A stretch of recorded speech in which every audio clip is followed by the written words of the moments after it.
Estamos en el siglo XXI y hoy todavía persiste una realidad de chabolismo en todo el Estado. Y esto afecta fundamentalmente a la población gitana. No solo está afectado el derecho a la vivienda, también está afectado el derecho a la educación, a la salud, al empleo, a las prestaciones sociales.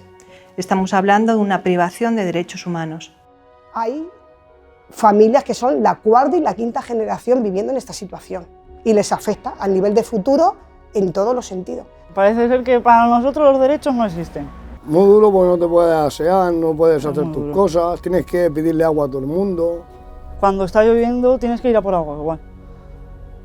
Haga frío, haga calor, sea la hora que sea, tienes que ir a por agua. Nosotros estamos en medio de todo y los niños cuando claro, no tienen un parque donde jugar, venían de su colegio con sus mochilas, no podían salir a la calle, todo santo día en la chabola. Aparte de las 1000 limitaciones que tienen en relación a sus condiciones de vida, es sobre todo el prejuicio que supone cuando dicen que viven en un asentamiento chabolista, porque al final todos asociamos el chabolismo a pobreza y a exclusión social. Si yo o cualquier persona de Cañada que quiera optar a un trabajo, simplemente por la dirección ya le dicen que no.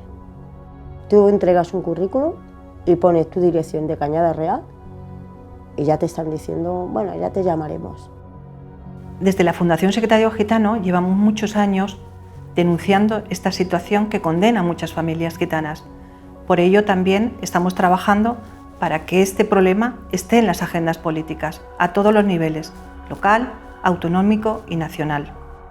Yo creo que ahora mismo, a nivel político, tienen una oportunidad ahora mismo con todos los fondos europeos que hay, sería el momento ideal. El chabolismo se puede erradicar y nosotros desde la Fundación reivindicamos que se pongan en marcha todas las medidas para que cumplamos ese objetivo de chabolismo cero en el año 2030.